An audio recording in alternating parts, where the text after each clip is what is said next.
welcome to Radio Friends on Wednesday, July the 19th. We've got a money man with us today. His name is John Howe. He is a professor at University of Missouri in finance.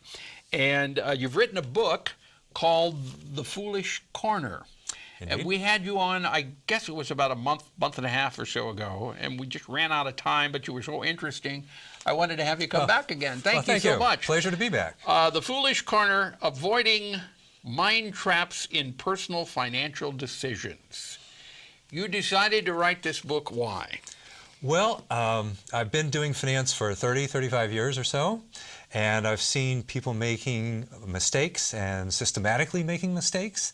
So I began to investigate why people kind of systematically make these mistakes, and it turns out that there are lots of answers to that question in a field called behavioral economics. Mm-hmm. And so I delved into that, and that's basically the foundation for the book. Okay, one thing you talk about in your book is confirmation bias. What is that? Okay, so confirmation bias is the notion that we as humans, and this is across cultures, this is young and old, are much more receptive to information that supports views we already have, and we tend to shun evidence that works against views we already have. Well, you can do that in politics, too. I think politics is the most obvious example of this right now. Okay. And I don't want to obviously get too much into politics, but we know that there are certain people where maybe no amount of evidence would change their mind. Oh, yeah. And so they're shunning the evidence that might be contrary to their view, and that's called confirmation bias. That's confirmation bias. But how does this, let's say, we'll stay away from politics here, but okay. How does this fit into your finances with confirmation bias? So very often we may get kind of married to an investment. We may think that it's a good investment, and as confirmation bias kicks in, we tend to ignore evidence that it might have turned into a bad investment. And so we don't want to hear that bad news about this investment. You know, maybe we should be selling it, but we don't want to hear that. We don't want to hear bad news. We only filter in the good news about the investment, and so we end up making some bad decisions as a consequence. Mm-hmm.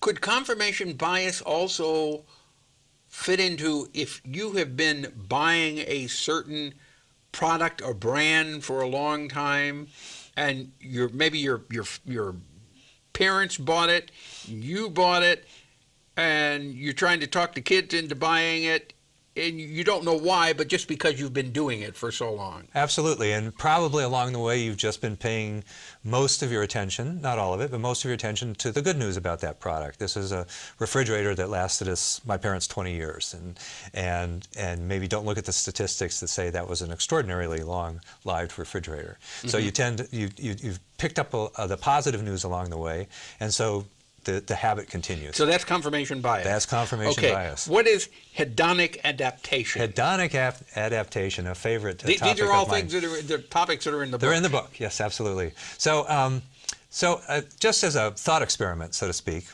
I think many of your viewers have bought a new car, and perhaps you have as well.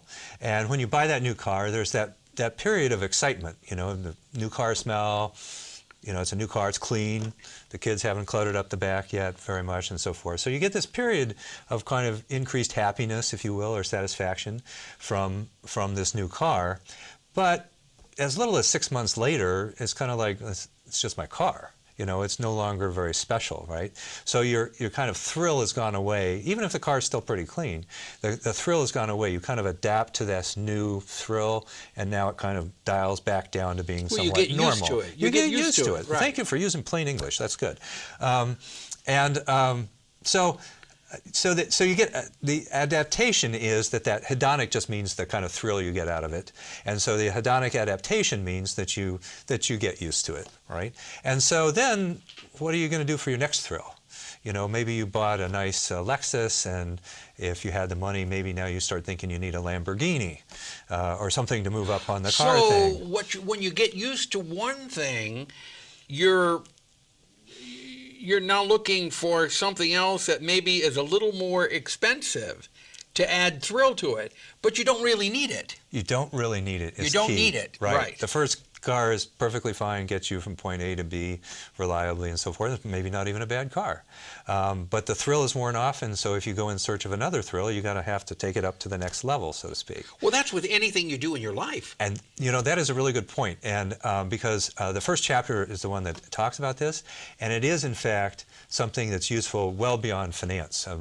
So the hedonic treadmill then is an idea that comes from this. So the treadmill is you keep running and running and really you get these temporary spikes in satisfaction. Right. But pretty much you're just pedaling and going nowhere. Well, it's like a drug. It's almost like a drug high. Yes. You get something, you're excited about it, you've had it a little while, and then, oh, wow, well, I've had this. What can I do to make it I even need another fix, so to speak, to use so the that's drug. hedonic adaptation. Right. And so the key in finance is and then one of the solutions in the chapter is to be careful about who you compare yourself to. So if you've got, for example, I think I picked a Lexus as the example of the first car, that's a finer car than most people in the country own, and certainly most people in the world.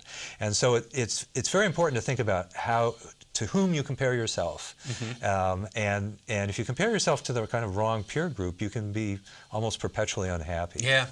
Well, cars have not been important to me at all. I had a deer run out in front of my car right. about a month and a half or so ago. It was a 14-year-old car, perfect condition. I was totally happy with that car. But 14-year-old car, nothing was wrong with it, but you had to roll the windows up and down, by hand. Right. Well, the insurance company decided to total the car. Sure. I had to buy a new car. Well, now I got the I came into the 20th century. I got the automatic roll-up windows. And I thought, wow, that's really kind of neat. I've been missing this all this time. Is that hedonic adaptation? Well, no, I think your attitude in owning a 14-year-old car shows that you've conquered hedonic adaptation. That the thrill of it probably wore off after the first year, and you didn't go looking around for Well, I'm the still next excited big about thing. these electric roll-up windows. Well, maybe so. You've been missing that a little bit, but pretty soon you're going to be taking those for granted too. That's the point of. But hopefully, I can hedonic keep this other car for adaptation. 14 or 20. I plan to keep the other car for 20 years. Absolutely. Hey, we're out of time. Okay. We're out of time. This is really interesting, and we didn't touch on half of what we wanted to touch on. The Foolish Corner. The book is available where? It's available on Amazon as print on demand. It'll arrive within 2 days. Okay. And it's available on Amazon as Kindle and Barnes & Noble. Oh, Nook. you can download it as Kindle too. Yes. Well, that's another fancy thing too. There we go. Kindle. You bet. Okay. So, okay. Hey, John, thank you. I'm going to ask you to come back again too. Okay. Because we were going to talk about herd on the street. Oh, groupthink. Yes. Deadly. All right. Okay. Thank you so much for You're coming welcome. by. A pleasure, Paul. Thank We're you. out of time for today. Como's Solar Eclipse and Dr. Coordinate will be on tomorrow. Yes, we're going to talk about the eclipse. See you then. Bye-bye.